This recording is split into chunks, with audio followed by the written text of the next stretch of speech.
Now let's talk about one of the most prominent rebel groups to emerge in the early 2000s, which is the March 23 movement, popularly now known or called M23. They are primarily made up of ethnic Tutsis. Between 2012 and 2013, the M23 became an undeniable force in Eastern DRC, and Kinshasa accused Kigali of backing this group. Now, over the past 2 decades, other flashpoints have arisen in the states on the Congo-Rwanda border, such as Ituri.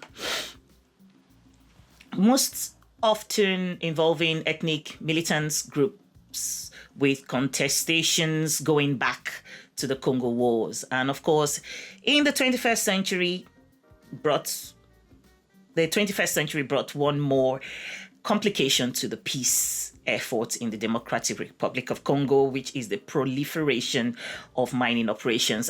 Of course, it is no longer a secret that the DRC is the home to some of the world's largest reserves of metals and rare earth minerals used to produce advanced electronics. As the world has become more reliant on cobalt, copper, zinc, and other minerals, local and external groups have become more incentivized to get involved in the Congolese conflict, basically. And the abundant natural resources, especially precious minerals found in the Congolese soil, have globalized the conflict in the Eastern DRC. Now, previously, the United States companies once owned vast cobalt mines in the Congo, but they were then later on sold off to Chinese companies during the Barack Obama and Donald Trump first administration.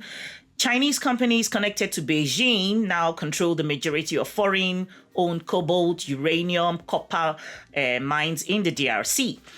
And the Congolese army has been repeatedly deployed to mining sites in Eastern DRC to protect Chinese assets. There we go again, using ourselves to fight ourselves to protect foreign interests. Of course, under Joe Biden's administration, there was an acknowledgement that China's virtual monopoly in DRC's mining industry plays a significant role in boosting China's comparative advantage in the energy and technology arenas, and hinders the United States' clean energy aspirations. This is where you see that everything else that happens on the continent, conflict, wars, all of that is never to the advantage of the African people whose lands are decimated, polluted, whose lives are destroyed, yet the benefit only goes to these foreign countries, foreign individuals, foreign businesses. Okay? And so the question is, well, I'm just going to pause the question for now.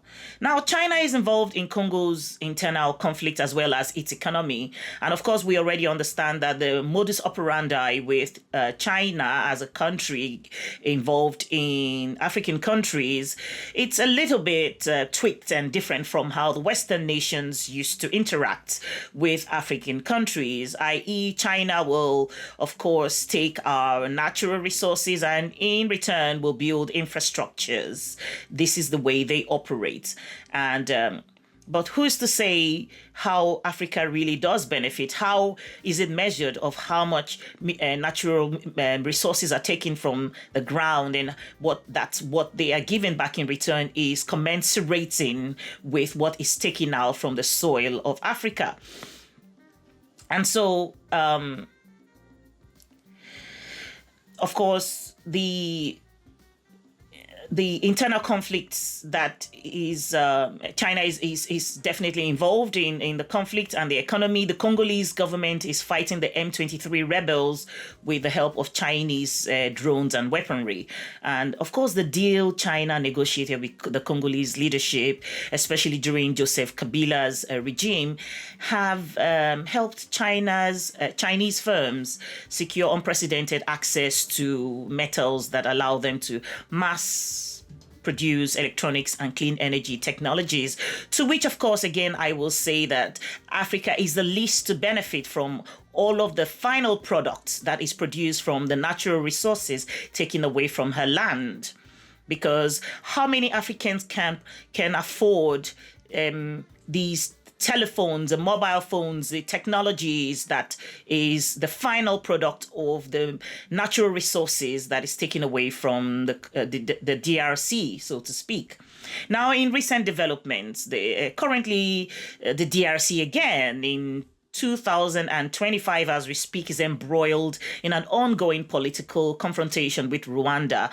And of course, in 2022, the M23 rebels resurfaced after 5 years of inactivity. And the question is, in that time frame when there was inactivity, what was the reason that they were inactive? And what is it exactly that has stimulated them, so to speak, to resurface or to become active again? And now they have gained control of large parts of North Kivu province, as far back as July of 2023. Now, Kigali has been accused by Kinshasa, along with multiple foreign governments, of funding and supporting the M23 resurgence. In return, Kigali accuses Kinshasa of supporting Hutu extremist militias such as Democratic Forces for the Liberation of Rwanda, FDLR. So it's tit for tat.